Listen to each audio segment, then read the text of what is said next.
Welcome back mga bay sa channel natin, Boyax Visitech. Nagbabalik na naman po para sa bago na namang content video na ibabahagi sa inyo. So ngayon pag-aaralan natin lalong-lalo na sa mga baguhan. Bali dito i-share natin yung kunting kalaman natin dito sa pag-convert ng driver ng ating backlight para mag-on, umilaw yung ating backlight. Okay. So ngayon, may mga pagkakataon kasi mga bay sa pagre-repair natin na yung kanyang for example, meron tayong nasirang LED TV tapos bukod na yung kanyang backlight sa kanyang mainboard, yung tinatawag nilang 3-in-1 board na nandoon na yung power supply, mainboard at saka yung inverter natin, driver para sa ating ilaw. So minsan nasisira yon at wala tayong ibang makukuha. So yung isa to sa mga pwedeng magamit natin. Ito yung itatakil natin ngayon. Yan. So medyo kasi siya medyo formal yung kanyang board, to mas maganda siyang tingnan, So ilapit natin yung ating camera konti sa kanya. Yan. So kung napapansin niyo mga bay dito, ito yung kanyang supply in BCC 12 volts to 25. So ito yung kanyang pinaka-supply na papasok mula doon galing sa ating mainboard. Ayan. So dapat hindi siya lalagpas. Kasi kapag lalagpas yan, so maaaring ikasira ng ating driver board. Tapos yung kanyang output naman dito, ayan, out PCC, meron siyang 35 volts to 85. Sabi doon sa specs niya, kaya niyang pailawin ang 10 inches hanggang 48 or pwede pa siguro mga 50 inches kaya pa yun. Ayan. So kung napapansin nyo mga bay, meron diyang mga ampere, milliamp sa baba. Ayan. Dito. So yung naka-default sa kanya kasi merong itong kanyang J3 at J4. Yan yung ginamper niya So kung mapapansin natin dito, ayan, 100 milliamps. Yung J3 80 milliamps. So kaya niyang dalhin yung 80 hanggang 100. Pwede naman siguro i-cut yan at maglilipat ka. So tataas na yung kanyang milliamps, 200 milliamps. So ngayon, yung gagawin lang natin ay yung default lang yan, Yan. Naka-jumper dalawa. So yan lang yung gagamitin natin, hindi muna tayo magtataas dito kasi medyo pa tayo, kailangan pa nating pag-aralan yan kung anong pwede dito sa 200 milliamp. Okay. So ngayon, balik natin konti. So ang gagawin natin dito, papailaw tayo ng backlight, So meron akong hinanda dito mga bay na pwede nating i-sample. So wala tayong screen kasi walang available. Ang goal lang naman natin dito ay mapapailaw tong paganahin tong ating backlight driver mga bay. So okay, set up ko lang mga bay at dyan lang kayo at i-explain natin yung circuit diagram. So balik tayo mga bay, So bago ang lahat ay tingnan muna natin yung kanyang mga connection dito, para hindi tayo malito, or hindi tayo magkamali, kung saan ba tayo magko-connect ng wire para gumana yung ating backlight driver. Okay, so punta tayo sa likod mga bay. Yan. Yan. So, bali ito nga pala yung pinaka in natin, no? Tapos ito yung part na out niya. Okay. So, baliktarin natin. Ayan. Ito yung connection niya. So, ito yung BCC, dalawa. Tapos, yung ating on and off para mag-on at off yung ating backlight. Adjust at ground. So, bali, ang gagawin natin ay magkakabit tayo dito ng 12 volts. Ayan, tapos dito yung kanyang switch, no? On and off, enable para mag-power yung ating backlight tapos ground. So, yan lang yung gagawin natin. Okay? Tapos dito na tayo lalagay ng backlight natin, ilaw, no? Negative, positive. Yan. So, okay. I-set up lang natin.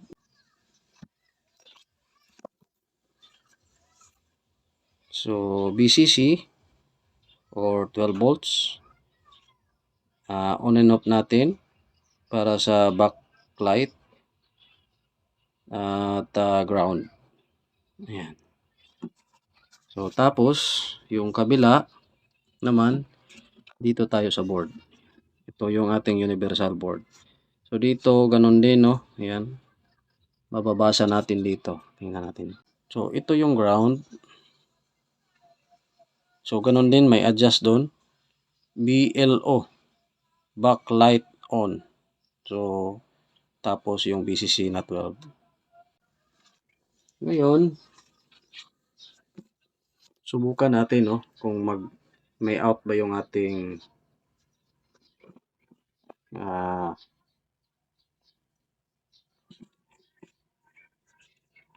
may out ba yung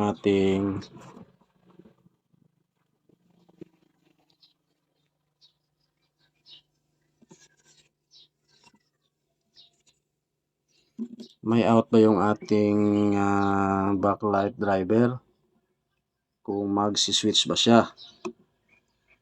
Yan. So, dito tayo. So, natin. Bago tayo magkabit, try muna natin, no, kung iilaw o may output na ba siya. So, kunin natin yung ating adapter na 12 volts para sa supply ng board, no? Okay. So, saksak natin. Ayan. Ayan. So, hindi makikita yung ilaw. Ayan. Ayaw niya. So, ganyan na lang. Tapos yung tester natin, tusog pa konti. Ayan, set natin sa 1250 volts. Ayan, naka 50 volts yan para makapagsukat tayo, no? So, sukatan natin, mga bay. So, hindi pa naka-on, no? So, wala yung out. So, ito yung sana ba tong kanyang negative. Ito yung positive. Tingnan nga natin likod. Okay. Ito yung positive. Ito yung mga negative niya. So, tingnan natin. Meron ba? Meron, ano?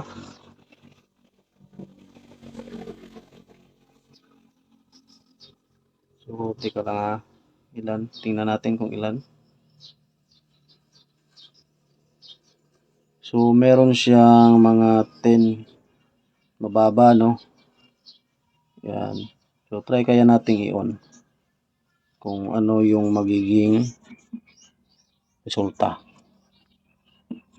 So, i-on natin. Ayun. So, tumaas siya, no? Yan. So, bumaba kasi wala siyang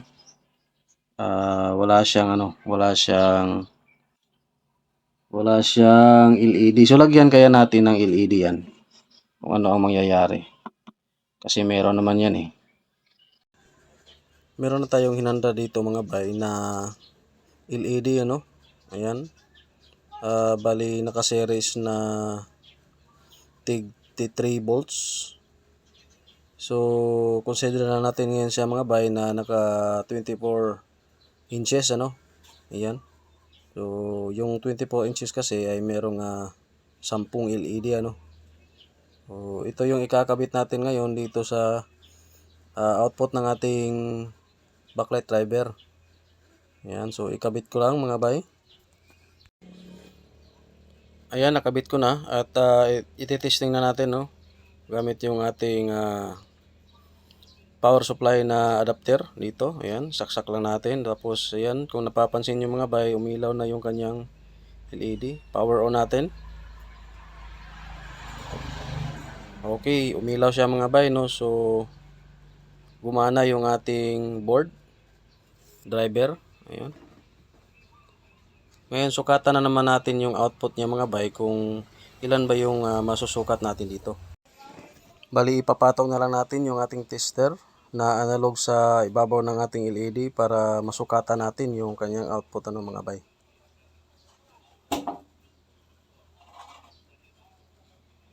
Okay. So, ayun. Lumampas. So, iset natin yung tester natin, no?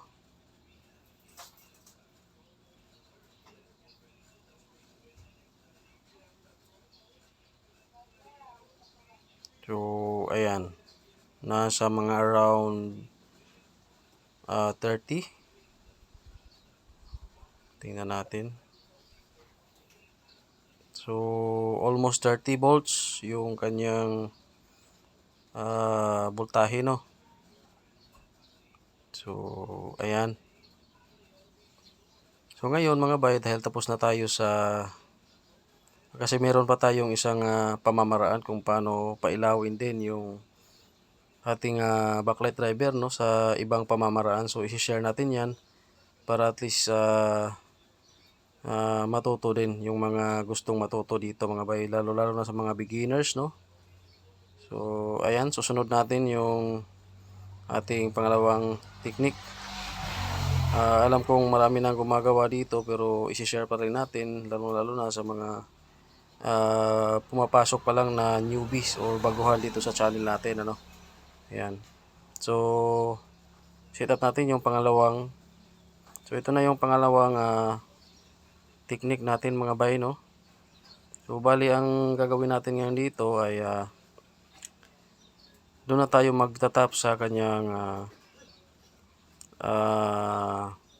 doon sa ating papuntang panel, ano, na supply. Meron diyang 12 volts sa socket ng ating LVDS, ano. So ngayon magsukat tayo mga bay sa kanyang LVDS kung saan yung kanyang 12 volts, no. Ayan. At napaka-importante mga bay na alamin din nyo, no, kung ilan ba yung supply ng ating backlight on. Dito meron tayong gagawin para hindi tayo masibakan ng ating board, no.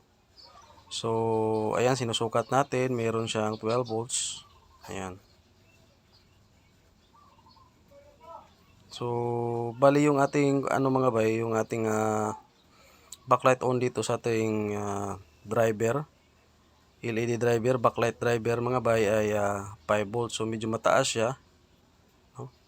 So, ang gagawin nyo ay i-drop nyo ng 5 volts para hindi tayo masiraan ng board, ano.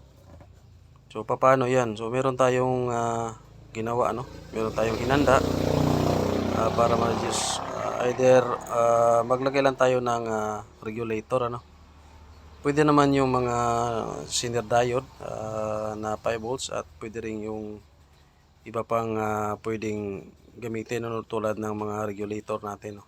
So tinatanggal ko yung kanyang backlight on dito kasi ililipat natin doon sa sakit ng LVDS natin, no, para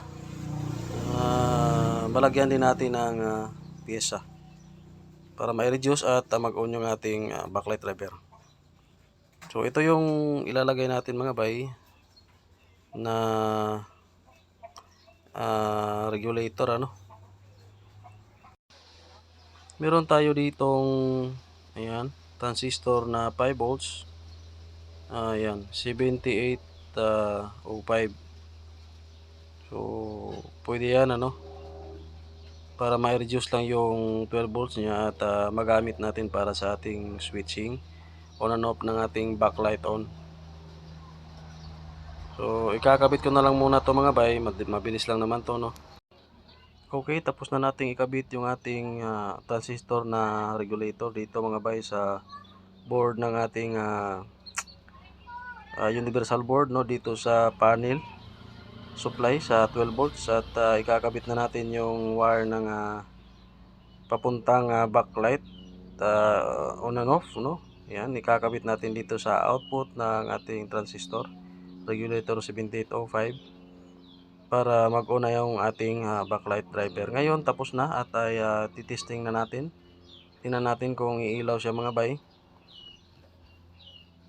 So katulad din doon sa kanyang enable dito sa board na supply ng ating switching para doon sa backlight on. So sabay silang gumagana, no, pag on ng ating board. Ayan. So saksak natin yung supply na adapter natin 12 volts. Ayan. Tapos try natin, meron ng ilaw, ayan. Tapos i-on natin. Okay, ayan mga bay. So ganyan lang mga bay, no. Makapaka-simple ng ginagawa natin para sa mga baguhan na pumapasok dito sa channel natin. Ayan, so ganyan lang mga bay, no. So sukatan natin muli yung ating output ng backlight driver kung ganon pa rin mga bay, hindi ba nagbago.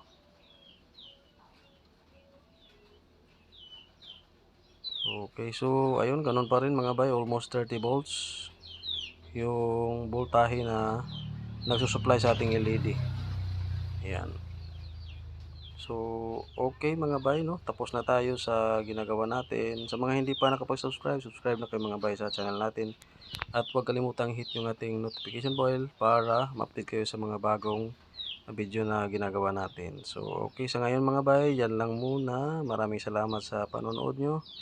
At sana ay meron kayong natutunan. At kung nagustuhan yung video natin, paki-like and share na lang mga bay. Para naman kahit paano na kakatulong tayo sa iba pa nating kakilala or mga kapwa nating baguhang technician mga bay. So adios mga bay at sana marami pa tayong blessings na dadaan sa buhay natin. Ayan, mag-aral lang talaga sa electronics at ikay matuto. Bye muna sa ngayon mga bay.